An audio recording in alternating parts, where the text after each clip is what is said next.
ಎಲ್ಲರಿಗೂ ನಮಸ್ಕಾರ. ನಮ್ಮ DVS ಯೂಟ್ಯೂಬ್ ಚಾನಲ್ಗೆ ಸ್ವಾಗತ. ನಾವು ತುಂಬ ದಿನ ಆಯಿತು ವಿಡಿಯೋ ಮಾಡೋದು, ಹಾಗಾಗಿ ಇವತ್ತು India versus India versus Zimbabwe ಮತ್ತು West Indies versus South Africa match ಉಂಟು. ಅದರ ಬಗ್ಗೆ ಸ್ವಲ್ಪ ಮಾತಾಡುವ ಅಂತ. ಇವತ್ತು ಫಸ್ಟ್ ಮ್ಯಾಚ್ ಬಂದು West Indies versus South Africa ಉಂಟು. ಅದರಲ್ಲಿ ನಮಗೆ ಮಸ್ಟ್ ವಿನ್ ಯಾರು ಆಗಬೇಕಂದ್ರೆ ಸೌತ್ ಆಫ್ರಿಕಾ ವಿನ್ ಆಗಬೇಕು. ವೆಸ್ಟ್ ಇಂಡೀಸ್ ವಿನ್ ಆದರೆ ಇಂಡಿಯಾಗೆ ಕಷ್ಟ ಉಂಟು ಮ್ಯಾಚ್, ಯಾಕೆಂದರೆ ವೆಸ್ಟ್ ಇಂಡೀಸ್ ವಿನ್ ಆದರೆ 2 ಮ್ಯಾಚ್ ವಿನ್ ಆದ ಹಾಗೆ ಆಗ್ತದೆ. ಆಲ್ರೆಡಿ ಇಂಡಿಯಾ 1 ಮ್ಯಾಚ್ ಸೋತಿದೆ. ನೆಕ್ಸ್ಟ್ ಸೌತ್ ಆಫ್ರಿಕಾಗೆ ಇರೋದು ಜಿಂಬಾಬ್ವೆ ಎದುರು. ಅದರ ಎದುರು ವಿನ್ ಆದರೆ ಇಂಡಿಯಾಗೆ ಕ್ವಾಲಿಫೈರ್ ಕಷ್ಟ ಉಂಟು. ಹಾಗಾಗಿ ಈಗ ಫಸ್ಟ್ ಮ್ಯಾಚ್ ನಮಗೆ ಫಸ್ಟ್ ಮೈನ್ ಆಗ್ತದೆ. Second match India versus Zimbabwe. ಅದಕ್ಕಿಂತ ಮುಂಚೆ ಇಲ್ಲಿ ಯಾರು ವಿನ್ ಆಗ್ತಾರಂತೆ ನಮಗೆ ಮೈನ್ ಆಗ್ತದೆ. ಯಾಕೆಂದರೆ ಇಲ್ಲಿ ವಿನ್ ಆದರೆ ಸೌತ್ ಆಫ್ರಿಕಾ 2 ಮ್ಯಾಚ್ ವಿನ್ ಆಗ್ತದೆ. ನಂತರ ನಮಗೆ ಸಿಗೋದು ವೆಸ್ಟ್ ಇಂಡೀಸ್ ಎದುರು. ಅದನ್ನು ಸೋಲಿಸಿದರೆ ನಮ್ಮ ಕ್ಲಿಯರ್ ಆಗಿ ಕ್ವಾಲಿಫೈರ್ ಆಗ್ಬೋದು. ಒಂದು ವೇಳೆ ಈಗ ವೆಸ್ಟ್ ಇಂಡೀಸ್ ವಿನ್ ಆದರೆ south Africa already 1 match win ಆಗಿದೆ, ವೆಸ್ಟ್ ಇಂಡೀಸ್ 2 ವಿನ್ ಆಗ್ತದೆ. ನೆಕ್ಸ್ಟ್ ಈಸಿ ಮ್ಯಾಚ್ ಇರೋದು ಸೌತ್ ಆಫ್ರಿಕಾ ಯಾವುದು, ಜಿಂಬಾಬ್ವೆ ಎದುರು. ಜಿಂಬಾಬ್ವೆಯನ್ನು ಸೋಲಿಸಿದರೆ ನಮಗೆ ರನ್ ರೇಟ್ ಬರ್ತದೆ. ಹಾಗಾಗಿ ಇವತ್ತು ಮೈನ್ ಆಗಬೇಕು ಯಾವುದಂದರೆ ಸೌತ್ ಆಫ್ರಿಕಾ ವಿನ್ ಆಗಬೇಕು, ವೆಸ್ಟ್ ಇಂಡೀಸ್ ವಿನ್ ಆಗಲಿಕ್ಕೆ ಬಾರ್ದು. ಆದರೆ ವೆಸ್ಟ್ ಇಂಡೀಸ್ ಹೆವಿ ಸ್ಟ್ರಾಂಗ್ ಆಗಿ ಕಾಣ್ತಾ ಉಂಟು. 2016 ರೀತಿ ಅಂತ ಸ್ಟ್ರಾಂಗ್ ಅಂದರೆ ಸ್ಟ್ರಾಂಗ್ ಉಂಟು ವೆಸ್ಟ್ ಇಂಡೀಸ್ ಈ ಸರ್ತಿ. ಸೌತ್ ಆಫ್ರಿಕಾ ಕೂಡ 1 ಮ್ಯಾಚ್ ವಿನ್ ಆಗಿ ಬಂದಿದೆ. ಈಗ ನೋಡಬೇಕು, ಅದು ಆಲ್ರೆಡಿ ಎಲ್ಲ ಟೇಬಲ್ ಟಾಪರ್ಸ್ ಇರೋದು ಈ ಪೂಲಲ್ಲಿ, ಎ ಪೂಲಲ್ಲಿ. ಹಾಗಾಗಿ ಇವತ್ತು ಸೌತ್ ಆಫ್ರಿಕಾ ವಿನ್ ಆದರೆ ನಾವು ಈಸಿ ಕ್ವಾಲಿಫೈರ್ ಆಗ್ಬೋದು. ಯಾಕಂದರೆ ಸೌತ್ ಆಫ್ರಿಕಾ ವಿನ್ ಆದರೆ ನೆಕ್ಸ್ಟ್ ಸೌತ್ ಆಫ್ರಿಕಾ ಜಿಂಬಾಬ್ವೆಯನ್ನು ಸೋಲಿಸಿದರೆ ಅದು 3ಕ್ಕೆ 3 ಆಗಿ ಒಂದು ಕ್ವಾಲಿಫೈರ್ ಟೀಮ್ ಫಸ್ಟ್ ಆಗ್ತದೆ. ಸೆಕೆಂಡ್ ಟೀಮ್ ಆಗಿ ನಾವು ಕ್ವಾಲಿಫೈರ್ ಆಗ್ಬೋದು. ಯಾವ ರೀತಿ ಅಂದರೆ ನೆಕ್ಸ್ಟ್ ನಮಗೆ ಇವತ್ತೇ ಸಂಜೆ ಜಿಂಬಾಬ್ವೆ ಎದುರು ಉಂಟು. ಜಿಂಬಾಬ್ವೆ ಎದುರು ನಾವು ವಿನ್ ಆಗ್ತೀವಿ. ನೆಕ್ಸ್ಟ್ ವೆಸ್ಟ್ ಇಂಡೀಸ್ ಎದುರು ವಿನ್ ಆದರೆ ಡೈರೆಕ್ಟ್ ಕ್ವಾಲಿಫೈರ್ ಆಗ್ತದೆ. ಇದರಲ್ಲಿ ಏನಾದರೂ ಸೋತ್ರೆ ಇಂಡಿಯಾ 1 ಮ್ಯಾಚ್ 2 ಮ್ಯಾಚಲ್ಲಿ 1 ಮ್ಯಾಚ್ ಟೀಮ್ ಹೊರಗಡೆ ಬಿದ್ದಾಗೇನೆ ವರ್ಲ್ಡ್ ಕಪ್ಪಿಂದ. ಹಾಗಾಗಿ ಈಗ ಏನು ಮಾಡಬೇಕಂದ್ರೆ ಫಸ್ಟ್ ಇವರು ವಿನ್ ಆಗಬೇಕು, ಯಾವುದು south Africa. Next India Zimbabwe ಎದುರು ವಿನ್ ಆಗಬೇಕು. ಮತ್ತು ಇವತ್ತು ಟೀಮು ಚೇಂಜಸ್ ಕೂಡ ಉಂಟು. ಯಾರಂದರೆ ಇವರು ಅಕ್ಷರ್ ಪಟೇಲ್ ಆಡ್ಬೋದು. ಇವತ್ತು ಇವರನ್ನು ಹೊರಗಡೆ ಇರ್ತಾರೆ. ಯಾರಂದರೆ ಶಿವಮ್ ದುಬೆಲ್ಲ, ವಾಷಿಂಗ್ಟನ್ ಸುಂದರ್ ಮತ್ತು ರಿಂಕು ಸಿಂಗ್ ಇಲ್ಲ ಇವತ್ತು. ಅದು ಅವರ ಬದಲಿಗೆ ಯಾರು ಆಡ್ತಾರೆ ಅಂತ ಗೊತ್ತಿಲ್ಲ.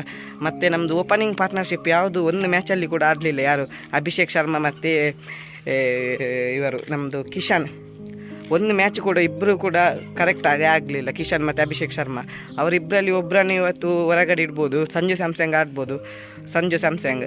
ಇಲ್ಲಾಂದರೆ ಬೇರೆ ಯಾರಾದರೂ ನೋಡ್ಬೋದು, ಯಾವ ರೀತಿ ಚೇಂಜ್ ಮಾಡದೇ ಇರ್ಬೋದು. ಮಾತ್ರ ಇವತ್ತು ರನ್ ರೇಟ್ ನೋಡಲಿಕ್ಕಿಲ್ಲ. ಫಸ್ಟ್ ಮ್ಯಾಚ್ ನಮಗೆ ಡಿಸೈಡ್ ಆಗ್ತದೆ.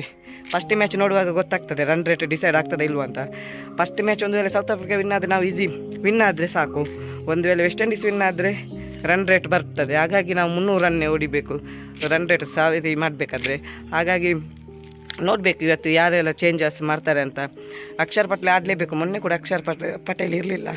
ಅಕ್ಷರ್ ಪಟೇಲ್ ಇಲ್ಲದೇ ಮೊನ್ನೆ ಕಷ್ಟ ಆದದ್ದು. ಇವತ್ತು ಆಡಿದರೆ ಕ್ಲಿಯರಾಗಿ ವಿನ್ ಆಗ್ಬೋದು. ಮತ್ತು ಇವತ್ತು ಆಡ್ತಿರೋದು ಇಲ್ಲಿ ನಮ್ಮದು ಚೆನ್ನೈನಲ್ಲಿ. ಚೆನ್ನೈ ಈಗ ಈಸಿ ಬ್ಯಾಟಿಂಗ್ ಪಿಚ್ ಆಗಿದೆ. ಇಲ್ಲಿ ಜಿಂಬಾಬ್ವೆದು ನಾವು 300 ರನ್ನು ಕೂಡ ಹೊಡಿಬೋದು. ಆ ರೀತಿ ಉಂಟು ಬ್ಯಾಟಿಂಗ್. ಇನ್ನು ಫಸ್ಟ್ ಮ್ಯಾಚ್ ಆಗ್ತಿರೋದು ಅಹಮದಾಬಾದ್ ನರೇಂದ್ರ ಮೋದಿ ಸ್ಟೇಡಿಯಮಲ್ಲಿ. ಅಲ್ಲಿ ಫಸ್ಟ್ 200 ಸ್ಕೋರ್ ಉಂಟು. ವೆಸ್ಟ್ ಇಂಡೀಸ್ ಇದು ಸ್ಟ್ರಾಂಗ್ ಬ್ಯಾಟಿಂಗ್ ಲೈನಪ್ ಕೂಡ. ನೋಡಬೇಕು ಯಾವ ರೀತಿ ಆಗ್ತದೆ ಅಂತ. ಫಸ್ಟ್ ಮ್ಯಾಚಲ್ಲಿ ನಮಗೆ 90% ಗೊತ್ತಾಗ್ತದೆ ಯಾವ ರೀತಿ ಮ್ಯಾಚ್ ಹೋಗ್ಬೋದು ಅಂತ. First match West Indies win ಆದರೆ ರನ್ ರೇಟ್ ಡಿಸೈಡ್ ಆಗ್ತದೆ. ರನ್ ರೇಟ್ ನಾವು ಸೆಕೆಂಡ್ ಮ್ಯಾಚ್ ರಾತ್ರಿ ಮ್ಯಾಚ್ ಜಿಂಬಾಬ್ವೆ ಎದುರು ಮಿನಿಮಮ್ 300 ರನ್ ಹೊಡಿಬೇಕಾಗ್ತದೆ. ಯಾಕಂದರೆ ಒಂದು 100-150 ರನ್ನಿಂದ ವಿನ್ ಆಗಬೇಕು. ಅಷ್ಟು ಉಂಟು ರನ್ ರೇಟ್ ಅವರದ್ದು. 2 ಕೂಡ +5 ಮತ್ತು +3 ಉಂಟು ಸೌತ್ ಆಫ್ರಿಕಾ ಮತ್ತು ವೆಸ್ಟ್ ಇಂಡೀಸ್ ಇದ್ದು. ನೀವು ಕಮೆಂಟ್ ಮಾಡಿ ಯಾವುದು ಇವತ್ತು ವಿನ್ ಆಗ್ತದೆ. ಫಸ್ಟ್ ಮ್ಯಾಚ್ ಮತ್ತು ಸೆಕೆಂಡ್ ಮ್ಯಾಚ್ ಇಂಡಿಯಾನೇ ವಿನ್ ಆಗೋದು ಕನ್ಫರ್ಮು. ಇವತ್ತು ಬಿಟ್ಟು ಕೂಡ ಮ್ಯಾಚ್ ಇಲ್ಲ. ಮತ್ತೇನೆಂದರೆ ತುಂಬ ರೋಹಿತ್ ಮತ್ತು ಕೊಹ್ಲಿ ಇಲ್ಲ ಈ ಸೀಸನ್. ಫಸ್ಟ್ ವರ್ಲ್ಡ್ ಕಪ್ಪು ಒಂದು 20 ವರ್ಷ ಆದಮೇಲೆ ರೋಹಿತ್ ಮತ್ತು ಕೊಹ್ಲಿ ಇಲ್ಲದೆ ಆಡ್ತಿರೋದು. ಹಾಗಾಗಿ ಸ್ವಲ್ಪ ಇವರು ಹೊಸಬ್ರು ಸ್ವಲ್ಪ ಇದು ಮಾಡ್ತಿದ್ದಾರೆ. ವರ್ಲ್ಡ್ ಕಪ್ ಅಂತ ಅಭಿಷೇಕ್ ಶರ್ಮಾ ಅಂತೂ ಫಸ್ಟ್ ಬಾಲೇ 6ಗೆ ಹೋಗಿ ಔಟ್ ಆಗ್ತಿದ್ದಾರೆ. ಅವರೇನಂದರೆ ಸ್ವಲ್ಪ ಒಂದು 2-3 ಬಾಲ್ ಆಟ ಆಡಿ ನಂತರ 6 ಹೊಡಿಬೇಕು. ಫಸ್ಟ್ ಬಾಲೇ 3 ಡಕ್ ಔಟು. ಇವತ್ತು ಚೇಂಜ್ ಮಾಡೋ ಚಾನ್ಸಸ್ ಇದೆ. ಆದರೆ 300 ರನ್ ಟಾರ್ಗೆಟ್ ಇರುವಾಗ ಅಭಿಷೇಕ್ ಶರ್ಮಾ ಬೇಕೇ. ಸಂಜು ಸ್ಯಾಮ್ಸನ್ಗಿಂತ ಕೂಡ ಕನೆಕ್ಟ್ ಮಾಡಿದರೆ ಅವರು ಸೂಪರ್ ಬ್ಯಾಟ್ಸ್ಮನ್ನೇ. ಆದರೆ ಏನೋ ಔಟ್ ಆಗ್ತಿದ್ದಾರೆ. ಕಿಶನ್ ಕೂಡ ಔಟ್ ಆಗಿದ್ದಾರೆ. ಸೂರ್ಯಕುಮಾರ್ ಕೂಡ ಇಲ್ಲ ಫಾರ್ಮ್. ಸೂರ್ಯಕುಮಾರ್ 1 ಮ್ಯಾಚ್ ಆಡಿದ್ದಾರೆ. Tilak Varma run rate clear ಇಲ್ಲ. ರನ್ ರೇಟ್ ಕಡಿಮೆ ಉಂಟು. ಸ್ಟ್ರೈಕ್ ರೇಟ್ ಕಡಿಮೆ ಆಗ್ತಿದ್ದಾರೆ. ಬಾಲ್ ಟು ಬಾಲ್ ಆಗ್ತಿದ್ದಾರೆ. ಇವತ್ತು ಅದೇ first match West Indies win ಆದರೆ ಬಾಲ್ ಟು ಬಾಲ್ ಆಡುವಾಗಿಲ್ಲ. ಎಲ್ಲರೂ 18 ಬಾಲಿಗೆ 50, 30 ಬಾಲಿಗೆ 100 ಹೊಡಿಬೇಕು. ಆ ಥರ ಆದಿದ್ರೆ ಮಾತ್ರ ಕ್ವಾಲಿಫೈರ್ ಆಗ್ಬೋದು. ನಾವು ಫಸ್ಟ್ ಮ್ಯಾಚ್ ವಿನ್ ಆಗ್ತಿದ್ರೆ ಇಷ್ಟು ಕಷ್ಟ ಇರ್ತಿರಲಿಲ್ಲ. ನೋಡುವ ಈ ಮ್ಯಾಚ್ ಏನಾಗ್ತದೆ ಅಂತ. ಮಧ್ಯಾಹ್ನದ ವೀಡಿಯೋ ಸಂಜೆ ಬರಲಿಕ್ಕಿಲ್ಲ. ನಾನು ರಾತ್ರಿ ಇಂಡಿಯಾ ವಿನ್ ಆದರೆ 100% ವೀಡಿಯೋ ಮಾಡ್ತೀನಿ. ಮಧ್ಯಾಹ್ನ ಇನ್ಸ್ಟಾಗ್ರಾಮಲ್ಲಿ ವೀಡಿಯೋ ಮಾಡಿ ಹಾಕ್ತೀನಿ ಯಾವುದು ವಿನ್ ಆಯ್ತು ಅಂತ.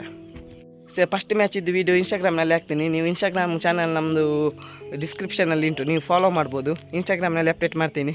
ಸಂಜೆ ವೀಡಿಯೋ ನಾಳೆ ಬೆಳಿಗ್ಗೆ ಇಲ್ಲಾದರೆ ರಾತ್ರಿ ಮಾಡಿ ಅಪ್ಲೋಡ್ ಮಾಡ್ತೀನಿ ಯಾವ ರೀತಿ ಆಯಿತು ಅಂತ ಮ್ಯಾಚ್. ಈ ವಿಡಿಯೋ ನೋಡಿದ ಎಲ್ಲರಿಗೂ ಧನ್ಯವಾದಗಳು. Thank you for watching. Bye bye.